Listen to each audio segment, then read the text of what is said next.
Olá, meus amigos. Bonjour mes amis, Muito bom dia. bonjour, Que todos sejam que tous soient abençoados. bénis. Mas, Mais, como eu costumo dizer, comme j'ai l'habitude de dire, a maior bênção, la plus grande bénédiction, a bênção das bênçãos, la bénédiction des bénédictions, você ter c'est avoir la compréhension capaz capable fazê-lo de vous faire a sua aimer própria alma.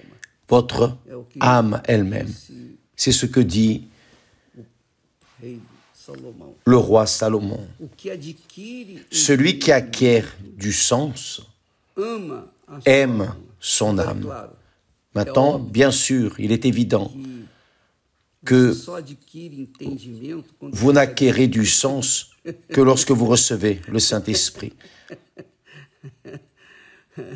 eu não estou rindo Je ne de ris pas vocês, de vous, nem para vocês. ni pour vous, je ris de joie dans l'âme. Espírito Santo, Quand on a le Saint-Esprit, a gente tem o entendimento. on a la compréhension de lui, parce que Ele é il a est mente do la Senhor. pensée du Seigneur Jésus-Christ. Ele é a mente. Il est la pensée de Christ. E quando a pessoa tem a mente, Et quand la personne a la pensée du Seigneur Jésus, então a pessoa tem la personne entendimento a la compréhension para reconhecer pour reconnaître as suas falhas, ses failles, as fraquezas, para ses reconhecer a sua insignificância, faiblesses, pour reconnaître son insignifiance, pour reconnaître que son âme, a sua alma, son âme, seu coração, qui est son tem cœur, que ser dominado doit être dominée para que pour que la personne puisse viver vivre pela fé. par la foi. Porque viver Parce que vivre par la foi, é viver no sacrifício. c'est vivre dans le sacrifice. Viver pela fé, Vivre par la foi, ce n'est pas viver de conquista em vivre conquista. de conquête en conquête. Non, A fé la foi também aussi est nécessaire para a perda. Você precisa pour perder, perdre. você Vous avez besoin de perdre pour pouvoir tem gagner. fé para ganhar, Si vous avez la foi para ganhar, o pour dia que gagner, você seulement perder pour e vai gagner, perder, le jour où vous allez perdre, et un jour vous allez perdre, c'est sûr, quelque chose vous allez perdre, vous allez rester frustré, déçu, et c'est ce qui arrive avec la plupart des personnes qui se disent chrétiennes. elas têm fé para conquistar. Elles ont la foi pour conquérir monts et fonds, mais elles n'ont pas la foi pour perdre une aiguille. C'est la réalité. Então, o que Donc, adquire entendimento, Celui qui acquiert du sens, por exemplo, par todas exemple, as revelações toutes les révélations nós trazemos para que nous vocês, apportons é o à Espírito vous, Santo quem dá. c'est le Saint-Esprit É qui o les donne. Espírito de Deus. C'est l'Esprit de Dieu, c'est la pensée du propre Seigneur Jésus. Claro que nós Bien sûr pedimos, nós que nous demandons, suplicamos nous que supplions venha nos orientar qu'il para vienne que nous possamos orienter orientá-lo. pour que nous puissions vous orienter. Ao contrário, Dans le cas contraire, vou fazer nesse mundo. que vais-je faire dans ce O monde? que vai ser o meu trabalho? Nada. Quel serait mon travail? Rien. O Espírito Santo Donc le nos Saint-Esprit, grâce à pela Dieu, misericórdia, par la miséricorde, compaixão do Altíssimo, compassion du Très-Haut, tem dado nous a donné direção cette direction sobre os problemas da alma, au sujet os des problemas do coração, problèmes de l'âme, des problèmes du cœur, ou são ou qui os sont problemas les maiores problèmes, das les plus pessoas, grands quando as problèmes des pessoas personnes. tratam Les problèmes des personnes ne sont pas à l'extérieur, ce n'est pas le manque d'emploi, même si ça existe, ce n'est pas la faim, même si ça existe, ce n'est pas la maladie, l'infirmité, ce n'est pas le problème sentimental. Le plus grand problème des personnes est en elles, c'est le cœur, parce que le cœur veut sentir, le cœur veut des émotions, il veut des fêtes, le cœur veut des tatouages, le cœur veut montrer, le cœur veut parce qu'il veut, et il poursuit ce qu'il veut de toutes les manières. Il veut parce qu'il veut, parce qu'il veut. Donc, là viennent les complications de la vie, même dans l'Église. Quand la personne a la compréhension, le discernement spirituel, c'est ça, la compréhension, c'est du discernement spirituel. Donc, elle aime son âme parce que là, elle a le contrôle de son cœur. Elle ne se laisse pas aller par les vanités, par les convoitises, par les offrandes du monde. Non, elle sait se positionner à sa place et la personne reste en paix avec elle-même. Elle aime. Celui qui acquiert du sens aime son âme. Celui qui garde l'intelligence trouve le bonheur, c'est-à-dire, vous voyez que la foi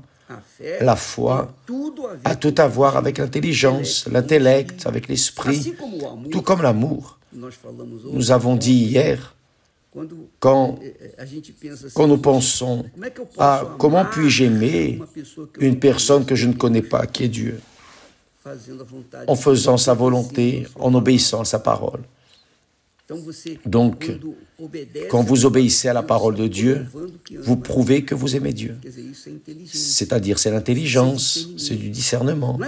Ce n'est pas parce que vous allez à l'église, ce n'est pas parce que vous prétendez Bible ou chrétien, non. Ce n'est rien de cela. C'est parce que vous obéissez à sa parole, vous agissez sa parole, donc vous prouvez que vous l'aimez.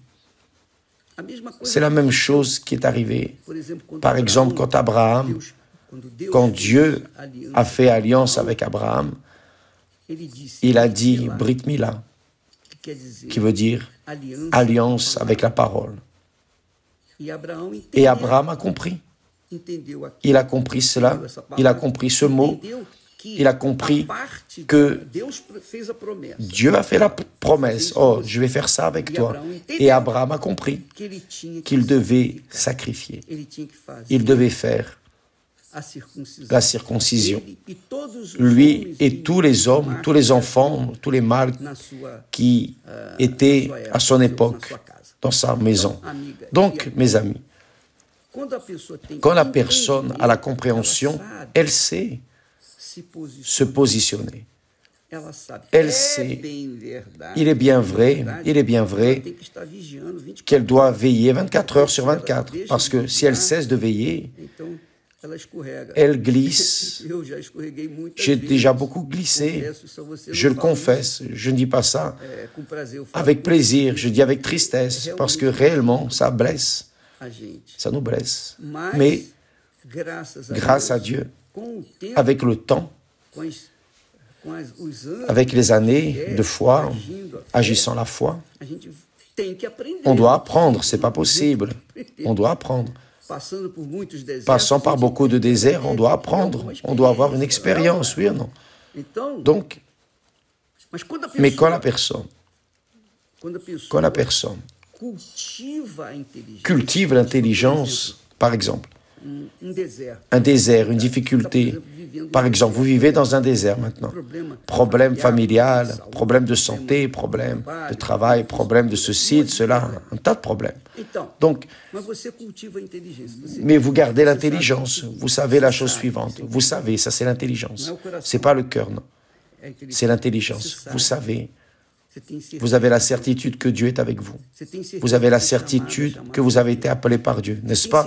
Vous avez la certitude que Dieu vous a choisi, n'est-ce pas? Vous n'avez pas cette certitude, cette conviction. Alors, peu importe les problèmes, peu importe les problèmes, ils vont passer. Tôt ou tard, ils vont passer. Les déserts vont passer. Tout va passer. Tôt ou tard, tout passe. Donc, quand la personne a une foi affermie, focalisée sur la parole de Dieu, elle sait que les déserts sont inévitables. Jésus a été mené au désert. Mais à l'heure de l'épreuve, de la pire épreuve, c'est quand le diable s'est approché et l'a tenté 3 fois. 3 fois, Jésus a utilisé l'intelligence. Jésus n'a pas fait de la magie, Jésus n'a pas fait de miracle, Jésus n'a pas transformé les pierres en pain, non. Qu'a-t-il fait? Il a utilisé la parole de son Père. Mon Père a dit, l'homme ne vivrait pas seulement de pain. Et le diable a tenté d'une autre manière. Il a dit, mon Père a dit ceci, mon Père a dit cela. Donc, il était sûr que face à ce qui a été écrit et ce qui est écrit, déterminé, il n'y a rien à changer. Donc la personne doit baser sa pensée précisément en ce que Dieu a dit. Ça, c'est une alliance et elle correspond à l'alliance parce qu'elle exige la part de Dieu. C'est écrit, alors je vais confier, c'est ce que Jésus a fait. C'est écrit. Et parce que c'est écrit, parce que mon Père a dit, alors je vais attendre. Je vais attendre. J'ai la certitude que cela ne va pas continuer. Et après qu'il a vaincu le diable, les anges sont venus le servir. Donc, mes amis et mon cher ami, si vous n'utilisez pas votre foi avec intelligence, vous allez utiliser votre foi avec le cœur, avec votre âme. Et là, vous allez vous faire mal. Parce que le jour où vous ne sacrifiez pas, votre cœur n'accepte pas le sacrifice. Le cœur n'accepte pas de sacrifice. Aucun cœur n'accepte de sacrifice. Aucun cœur ne veut perdre. Aucun cœur ne veut perdre. Vous voyez cela, des féminicides, des personnes qui perdent la vie parce que elles se sont stupidement livrées à des personnes qui n'avaient pas de conditions. Et lorsqu'elles sont sorties, lorsqu'elles ont voulu sortir de la barque, voilà, la mort est venue, la vengeance est venue, parce que le cœur est vengeur, il est cruel, il poursuit comme si c'était une proie. Tant qu'il n'attrape pas sa proie, la personne ne laisse pas, le cœur ne laisse pas. Donc, quand nous utilisons avec intelligence, nous nous soumettons à la parole de Dieu avec compréhension, avec la compréhension que le Saint-Esprit nous donne.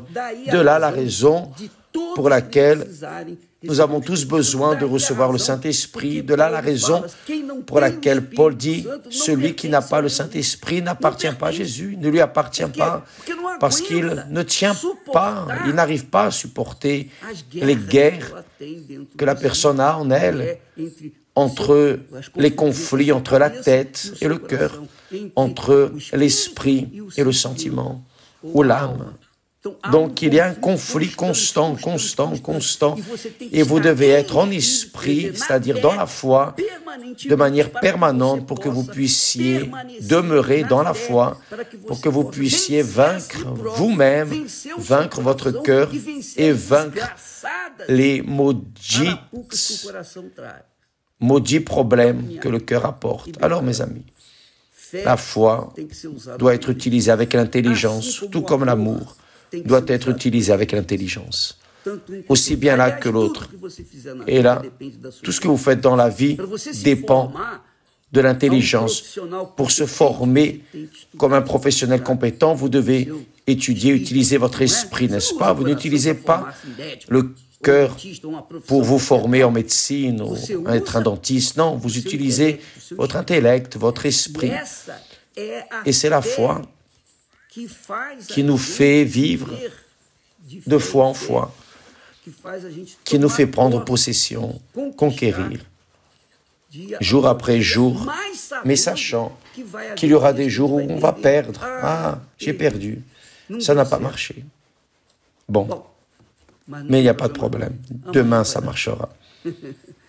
Les luttes viennent, les problèmes, les tribulations, les situations difficiles, mais plus grandes sont les tribulations, plus expérimentés nous restons, et nous restons chaque fois plus forts, plus établis dans une foi non futile, une foi qui n'est pas du cœur, mais une foi consistante qui est la foi avec la compréhension, qui est dans l'esprit, qui vient de l'esprit.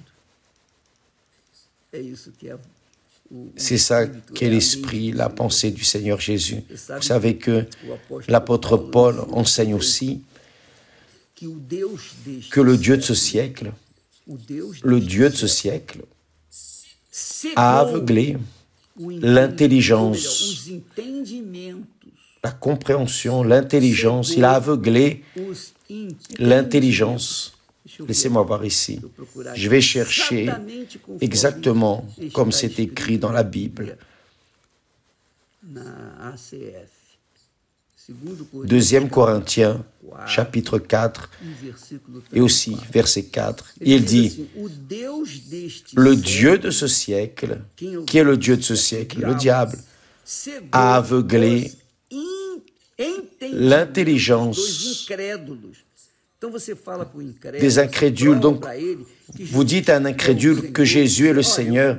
Vous dites, j'étais malade, aujourd'hui je suis guéri, Jésus m'a guéri. Vous montrez ce que vous étiez un vicié, une personne perdue, mais aujourd'hui, vous êtes une personne de bien réintégrée à la société. Très bien, mais même ainsi, les incrédules continuent incrédules. C'est vrai ou c'est faux? Pourquoi? Parce que le diable a aveuglé leur intelligence. C'est la réalité. Et là, ne resplendit pas dans la vie de ces personnes la lumière de l'évangile du Seigneur Jésus-Christ. Alors, mes amis, nous, tant que nous sommes en train d'allier le cœur avec toute autre chose, même si c'est la parole de Dieu, nous allons aller mal parce que le cœur est trompeur. Ah, Dieu a dit dans mon cœur. Il n'a rien dit, mensonge. Dieu ne parle pas dans le cœur, il parle dans l'esprit, l'intellect. C'est pour cela qu'il nous a donné l'esprit. Donc, vivez votre foi consciente, avec discernement, avec intelligence, dans ce qui est écrit. Ce n'est pas ce que le pasteur a dit, l'évêque a dit, l'église a dit, la doctrine A, B, C, D, rien de cela. Appuyez votre foi dans la parole de Dieu. Et vous allez être bien. Si vous fuyez de cela, si vous allez dans les caresses et blablabla de pasteurs, qui que ce soit, vous allez vous faire mal. Excusez-moi d'être si franc, mais c'est la réalité. La foi est ainsi. C'est ce qui est écrit. Nous croyons dans ce qui est écrit, et ce qui est écrit, c'est ce qui doit arriver, rien d'autre. Tout le reste, c'est de la fumée, c'est de la mousse, qui n'apportera aucun bénéfice.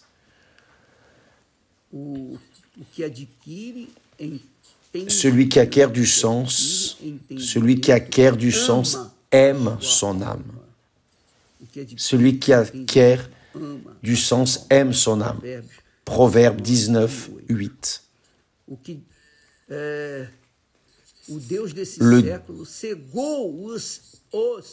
Pour les incrédules dont le Dieu de ce siècle a aveuglé l'intelligence. C'est écrit cela. Paul dit, dirigé aussi par le Saint-Esprit. Afin qu'ils ne voient pas briller la splendeur de l'Évangile, de la gloire de Christ, qui est l'image de Dieu. Demain, nous serons ici de retour. Et quand vous irez à l'église, n'y allez pas par le pasteur. Ah, c'est l'évêque qui va faire la réunion. Ne faites pas ça. Ne faites pas ça. Vous allez à la réunion conscient d'avoir une expérience avec Dieu, assoiffé d'une expérience avec le Saint-Esprit. Si c'est l'évêque A, B, C, D, si c'est moi, peu importe qui ce sera, vous devez y aller pour chercher l'Esprit de Dieu. L'Esprit de Dieu. Si vous y allez avec ce focus, cette soif, pour être sûr que le Saint-Esprit va descendre sur vous, parce que Jésus a vu votre sincérité. Maintenant, si vous y allez à cause du pasteur, de l'évêque, etc., là, le motif est déjà un autre. Vous y allez, vous pouvez même recevoir une parole, etc., mais si vous n'avez pas le cœur ouvert pour le Seigneur Jésus, vous allez sucer le doigt, malheureusement, et c'est la réalité. Je ne veux pas que vous me suiviez, je veux que vous suiviez le Seigneur Jésus. Parce que quand on suit l'homme, on va se décevoir, n'est-ce pas? Mais quand nous suivons l'Esprit de Dieu et la parole de Dieu, le Seigneur Jésus-Christ, alors viennent ce qui viennent, viennent les tribulations, viennent les problèmes. Nous allons tous surmonter parce que nous ne suivons pas l'homme, nous ne suivons pas une religion, nous suivons le Dieu vivant. Que Dieu vous bénisse et à demain au nom du Seigneur Jésus. Amen.